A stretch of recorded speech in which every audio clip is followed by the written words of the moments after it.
Welcome to Behind the Screen. I am JM, and this is just a show that we do on the Iconic Production channel where I come on, I talk about game design, I talk about RPG reviews, I talk with the chat. We kind of hang out for 20-25 minutes while I drink a morning cup of coffee, and we just talk about games. So thanks to everyone for being here.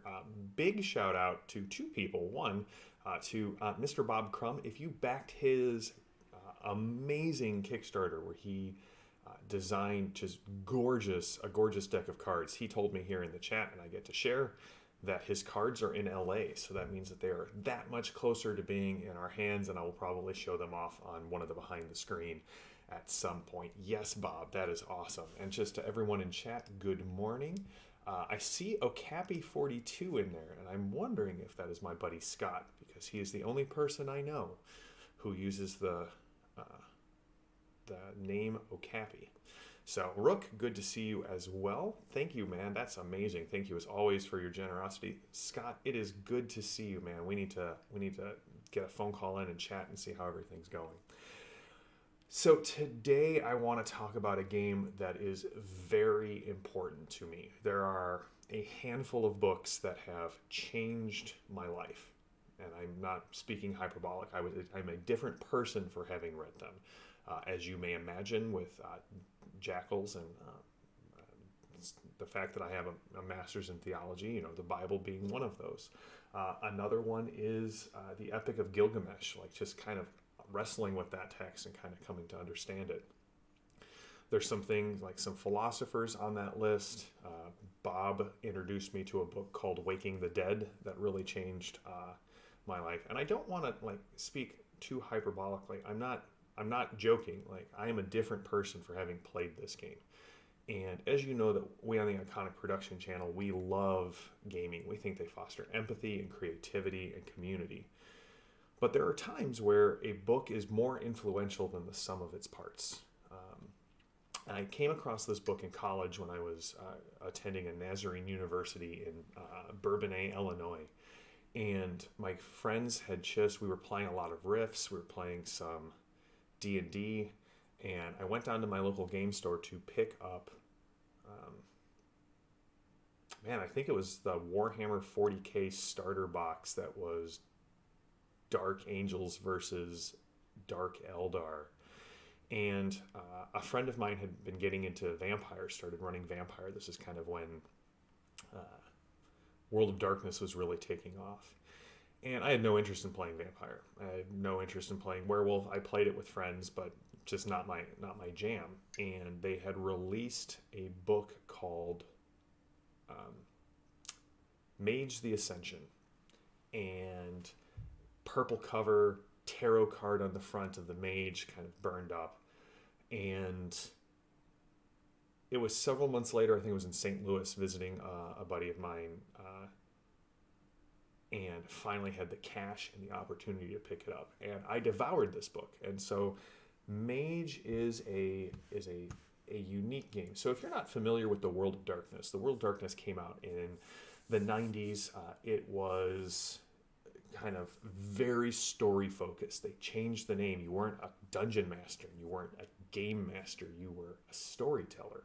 That sets up some expectations on the changes between the games. The role of the storyteller was to provide an engaging narrative for the players to interact and experience the world, as opposed to viewing it as a game or as a dungeon. Whether that's good or bad, we can chat later. Also, speaking of chat, thanks to, it's on this side of the screen. Thanks to Bob Crumb for explaining to me how the chat box works. And now we have the chat box on the stream. So I picked up Mage, and frankly, it blew my mind. It was a game set in a modern world where you were playing mages. The game, right, what's on the cover. Mage the Ascension. Those are the two things you need to know about the game. You're playing as mages, and it's all about ascension. It's all about hope. See, one of the problems I had with World of Darkness is, it's darkness is kind of right in the name. Vampire is a game of personal horror, and Werewolf was a game of kind of ecological horror. And while I love horror, they both seem pretty bleak to me, right? Gehenna was this thing that no one could really attain in Vampire. And the apocalypse was coming, right? In Werewolf. But Mage, the goal of Mage was hopeful. It was a game designed to, with the focus that the goal of the mages was to awaken everyone, to take the scales off of their eyes and bring hope to a world of darkness. Rook, I'm with you, man. It grabbed my attention, and we'll talk a little bit about World of Darkness Second Ed at the end of this video, because I think they did some things really well, and I think they did some things that I did not like. But Mage, I read through it and I devoured it, and what's core, right? You can boil down a game to its core concepts. What does the rules and the setting tell you, and then how do the rules kind of inform what the game is about? So, right, Jackals is about establishing order, pushing back chaos, and almost every rule in the game relates to that core theme. And so Mage is a game about magic, and what was interesting to me is I had come from Rifts, I'd come from Palladium, I'd come from GURPS, I had come from RuneQuest, and I'd come from D&D. And in that game, everything is spell lists, right? You memorize spells, you spend magic points, you do all of these things, and that's what's the limit of your character. The more powerful your character is, the more spells they can cast per day. There's sort of a recursive reinforcement. The more spells you can cast, the more monsters you can kill, the more XP you get, the more monsters are the more spells you can cast, kind of in this circle. But Mage had something different, and Mage was about magic and about fighting for what you believe. And so this is Mage the Ascension 20th anniversary. I have my collector's edition, the big leather bound, gold trimmed leaf, 3 bookmarks. And so if you're familiar at all with World of Darkness, it's a die pool system. You roll a number of d10s equal to your attribute plus your skill versus a target number, and the target number applies to every die. So if it's a standard task, it's TN6, and so every die that's a 6 or higher gets added to your applies towards the task, and everything, I think if I remember correctly, 1's remove dice. And as long as you have enough dice remaining over at the end of the die roll, you succeed. But what was interesting about Mage is there were no spell lists, there were no levels. There are 9 spheres which govern all of reality. They affect things like matter and the correspondence, the relationship between things. Time, spirit, matter, life, quintessent, or prime, which affects the nature of magic. And essentially, Mage was this game that involved bullshitting your storyteller that what you wanted to do, you could do based off the dots on your character sheet. So for example, in D&D you have lightning. It's awesome, right? You can have lightning bolt. If you're playing in the older editions, they definitely reflect around, which was just, a bunch of fun.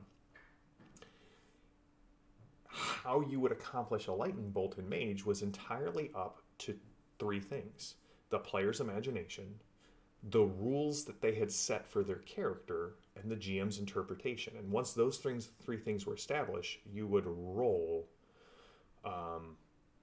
your dice to see if you succeeded. Yes, and I'm Rook. I have so Rook says, you can see in the chat, can we all agree that the technocracy is a bunch of latrine dwellers? And you know what? I'm telling you, I do not like the technocracy, and I think on some level they won. We'll talk about the meta plot and the technocracy versus the mages.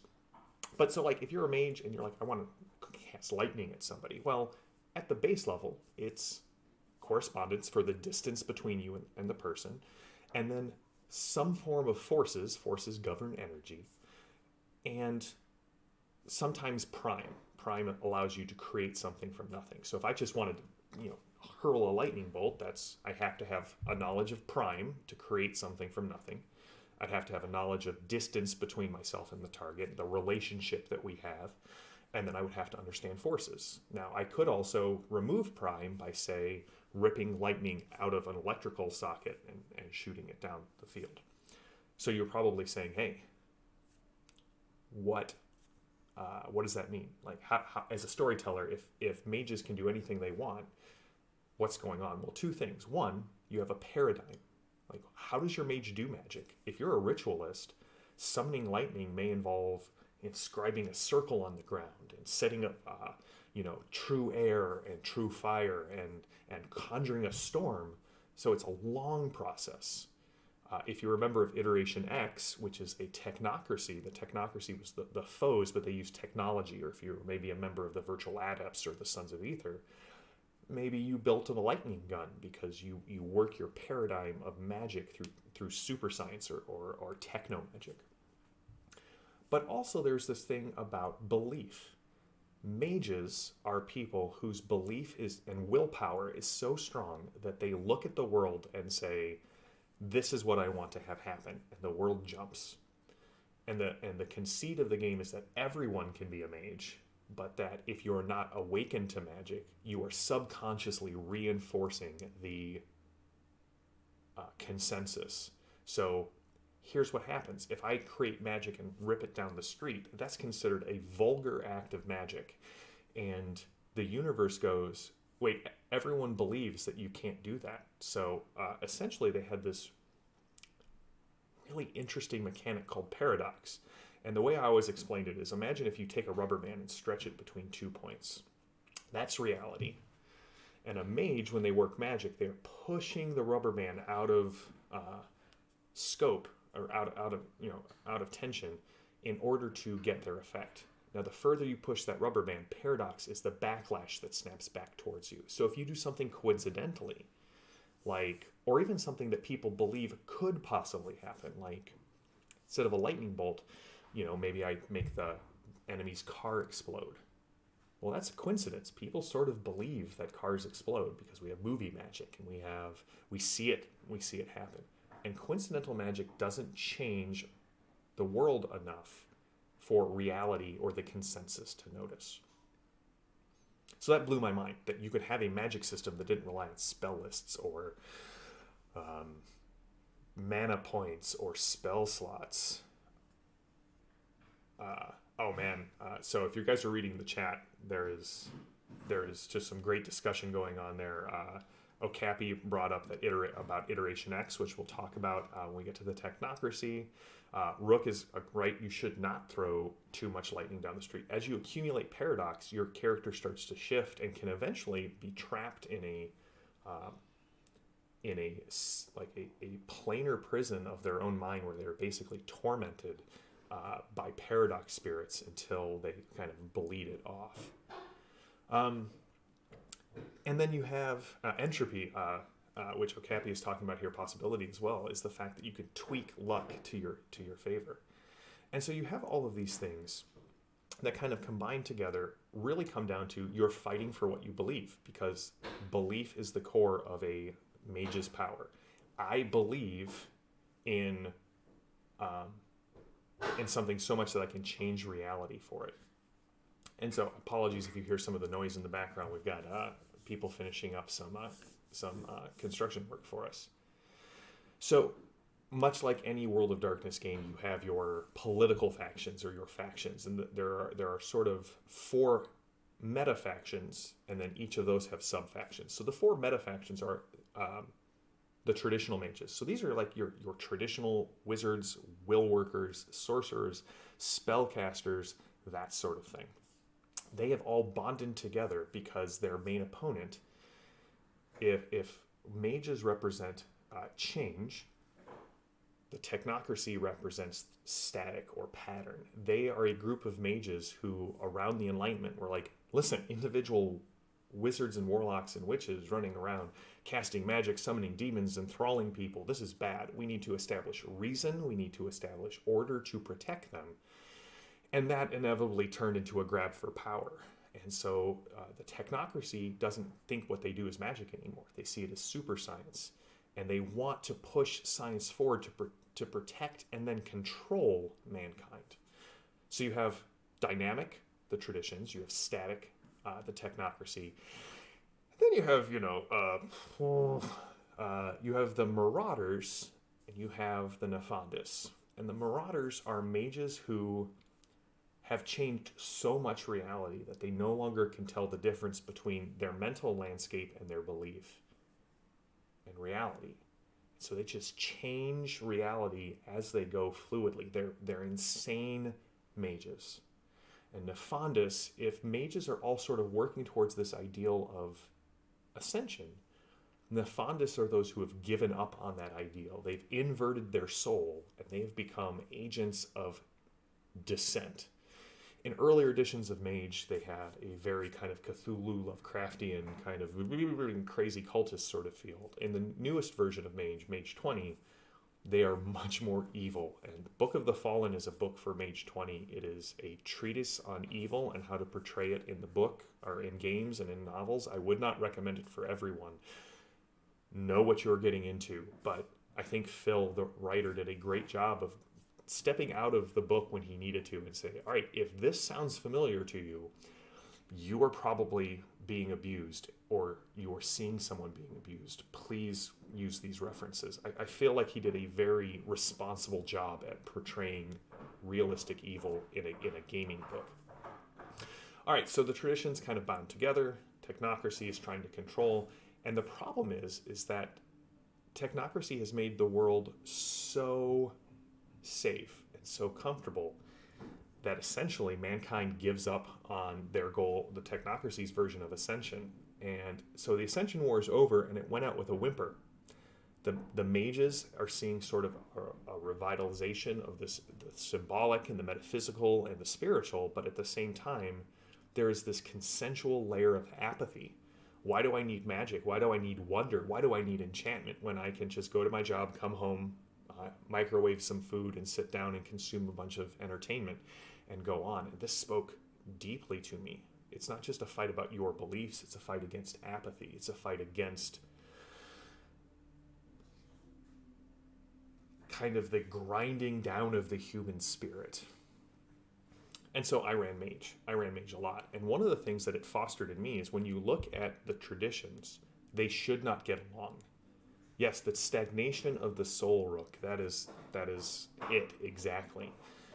It's why I love gaming. I feel like gaming is something that invigorates us. It causes us to look at the world with empathy and enchantment and wonder. And Mage was a game that just sort of distilled this down and was like, most of the references I was about to use were, drug references, but they're still, it invigorated me. It ignited a passion in my mind and in my heart to run this game. And one of the other things, it fostered empathy in me. I was raised in a very fundamentalist sort of home, and no disparaging there. That's just the home I was raised in. And I went to a very strict sort of college. And I hit this point where I'm reading through Mage, and what was beautiful about the traditions to me is everyone believed in magic, but no one could agree on how to do it. You had the Akashic Brotherhood, who were like, listen, magic comes from the discipline of the body and the mind, and they're a very sort of Eastern mystical tradition. And then you had the Euthanatos, who were like, listen, sometimes souls are just too burdened with the taint of this life. It's our job to usher them into the next one. Then you had the Order of Hermes, which is very much like, hey, magic is Enochian and summoning circles and like old wizardy stuff. The Celestial Chorus believed it came through belief in God, and the Verbena, through sort of the pagan rituals. So Restar asked, are there enchanted and magical items that can affect regular people or just magic users, like tarot cards? No, there are hedge magic. There is, and here's the thing, magic affects sleepers. You can enchant, you can enthrall, you can change them into, lawn furniture, which is the long-standing complaint with vampire players, because vampire players wanted to play with their mage player friends, and mages and vampires just don't exist on the same I want to say power scale, but like they all have their purpose, and the games were originally designed to be in the same world but not necessarily interact with each other. So you've got the mages who are like, listen, we all believe that humanity has value. We all believe that magic exists. none of us can agree on how to do it.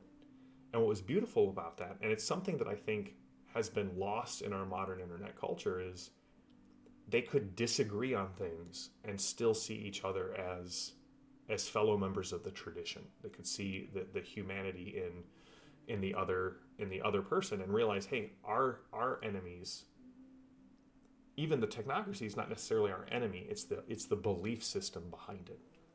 So it was really formative for me. I had grown up with a very us-them mentality, and so to see this game kind of lay out beauty and magic and enchantment, and especially empathy, was very formative to who I am today. So, Mage 1 through 3 editions, they were all great, to greater or lesser extents. There was, as it kind of came through, the meta plot, which is something that World of Darkness did, where every book kind of advanced the story. And I had an interview with Arlen Walker from live from Pelham's Wasteland, which will be going live on Monday. I'll share a link in it on Tuesdays Behind the Screen. And we talked a little bit about splat books and meta plots. And so, right, the world was constantly moving towards the end of the world. And in fact, they ended the game, all of the game lines, with this massive event. So you had like Gehenna happened, which is the big war between vampires, and the Apocalypse happened, and the Ascension War happened, and all of these things brought the game lines to an end. And then they launched World of Darkness 2nd Edition. It started off real strong. They launched it with a Mortals book. Bob and I played a ton of World of Darkness Mortals, and then they released Vampire, and Vampire was pretty close to Vampire 2nd Edition was pretty close to Vampire the Requiem, was very close to Vampire the Masquerade. So there was some hope. They were trying to streamline everything so that everything worked with everything else. You could have a werewolf and a vampire and a changeling and a mage in the same group, and they were all kind of designed from the ground up to kind of work together. And then Mage came out, and Mage the Awakening ripped out the soul of what Mage was to me. The new conflict wasn't really about belief. There were a lot more rote lists, so spell lists in the game. Everyone was essentially a hermetic mage. There was none of this weird eclectic grouping of things. And I think in an attempt to get all of the pieces to play nice together, they had to, by necessity, grind off what made each thing unique. And it was sort of heartbreaking to me. I do think they had some knockout successes in that line. I think Werewolf the Reckoning is a much better setting than Werewolf the Apocalypse. Changeling the Lost is by far one of the most beautiful games ever produced. It is a game about beautiful madness and gets fairy in a way that Changeling the Dreaming did not, in my opinion. So for a while, I ended up walking away from Mage. I had my Mage Revised Game book that was so well loved, I ended up having to cut the spine off and get it spiral bound. I ended up selling off the rest of my Mage books. We tried playing a Mage Revised Game once or twice, but there was sort of this, that was really cool, I loved it, but it's over. And then World of Darkness started doing 20th anniversary editions of their games and launching whole new game lines in the original settings. And so that's where this bad boy came. This is the Mage 20 book. I mean, you can see this thing is massively thick, and it has so many optional rules. Do you want the meta plot? Do you not want the meta plot? It really reinforced the idea of, hey, step one is design your paradigm. There are actually rules for how to design your paradigm so your GM knows, not so much your GM knows, so that you know, here's how my character believes and sees the world. So I can't do, if I try to do magic outside my paradigm, it's more likely to fail. And then they started launching more books. There we go. The purple books, no, I'm doing this wrong. These books here, the purple books, they started bringing out new books. So they did, how do you do that? Just a book on how actually do you do magic? Because sometimes it's a little wibbly wobbly, timey-wimey. They did the Book of Secrets for GMs. They did Gods and Monsters, which is just a bunch of NPCs. They did Book of the Fallen, which is, again, horrific, but I think a necessary look at evil in our world. And then they launched Technocracy Reloaded. There's going to be a whole book this sized on playing the Technocracy. And you're probably wondering, JM, after all of that, why would you want to play the Technocracy? Because here's the thing. They're all humans. Everyone in the game, you're playing a human. And so the Technocracy Reloaded book, they in the first edition of Mage, the first version of Mage, so Mage the Ascension 1E, the Technocracy was faceless, Men in Black style, monolithic bad guys. And by Mage Revised, what you discovered is that they were just as rich and as deep as the traditions. You had people who did buy hook, line, and sinker into the Technocracy line, and you had people who were using it for their own power, and you had people who truly believed the goal of the organization was to make the world better. And they put out with Mage 20 a little novel called, or a collection of short stories called Truth Until Paradox. And there's a great story about a Technocracy progenitor who is just trying to help her village in Africa, and you kind of get to see them as humans as opposed to faceless Men in Black or Iteration X's. Scott, do you remember what they're called? What is Iteration X's Terminators? Like, they had cyborgs that were just loaded with paradox inducing weapons and armor. I don't remember what those are. If you guys can put those in the chat if you remember them. And they just released a Kickstarter called Lore of the Traditions, which is going to be a massive book that is just detailing the history and giving you more fluff and background for the traditions. And they got a ton of other books put out, but the best part is they're doing them slowly. In the 90s, if you wanted to keep hit marks, yes, that's what it is. If you wanted to keep up on the meta plot, like every month or two, you had to go and shell out for a couple of books, let alone if you were running multiple World of Darkness games. There was so much that you could buy.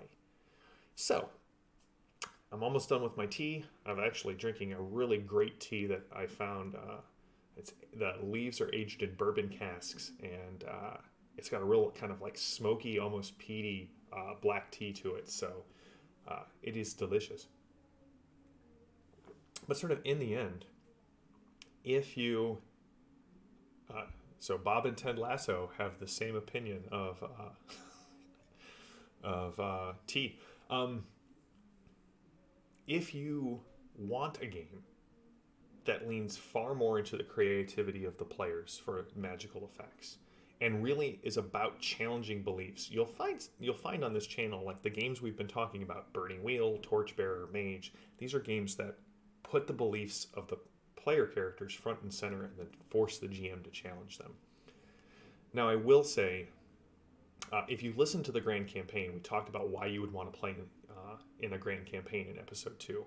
And Richard kind of outlined his 3 steps of sort of character evolution, right? Your first characters kind of are sort of self-inserts generally, right? Individual people are to quote another Ted Lasso quote, all people are people. Right, generally you start with a self-insert or your favorite character, that sort of thing. Then you start branching out, and then you start looking long-term.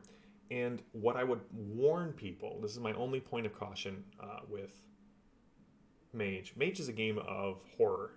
It is, right? You're being challenged in your beliefs by supernatural entities. I always caution people in their first several Mage games, never play someone who has a belief system close to you. One, just jump right into the empathy of trying to understand someone else's point of view.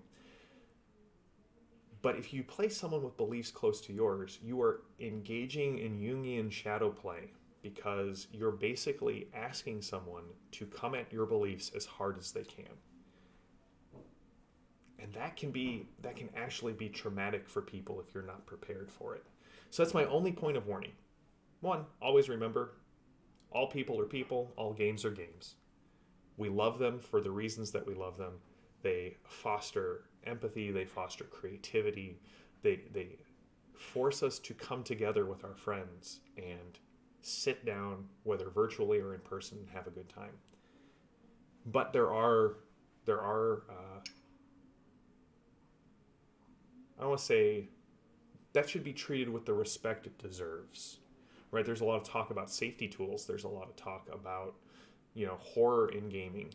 And I think a lot of these tools boil down to the idea of, treat the people that you're playing with respect. That's my personal opinion. Like, especially in horror games, treat the people at your table with respect. Just because you're comfortable with something doesn't mean everyone else is. Just because you want to see your beliefs challenged, so that, there are people who love playing devil's advocate, which I believe Bob will remember as a pinball game from The Simpsons. Just be careful when if you're playing someone really close to yourself, especially in a modern game which is where magic is powered by belief, you need to respect their boundaries, and you need to respect your boundaries. Yeah, I'm with you, Rook. Like I was saying about Mage, Mage made me a better person. Tabletop gaming has changed me for a better person. I'm a better version of myself because of this. Yes, I agree, Restar. Knowing your players, knowing yourself, this makes the game better. It makes it easier to run games with tougher themes or tougher scenarios, whether that's mechanically or challenging beliefs. So, I am out of coffee, and so this has been Behind the Screen. This is Mage 20. You can get it on DriveThru RPG. You can get print on demand. The print on demand is good. Good quality.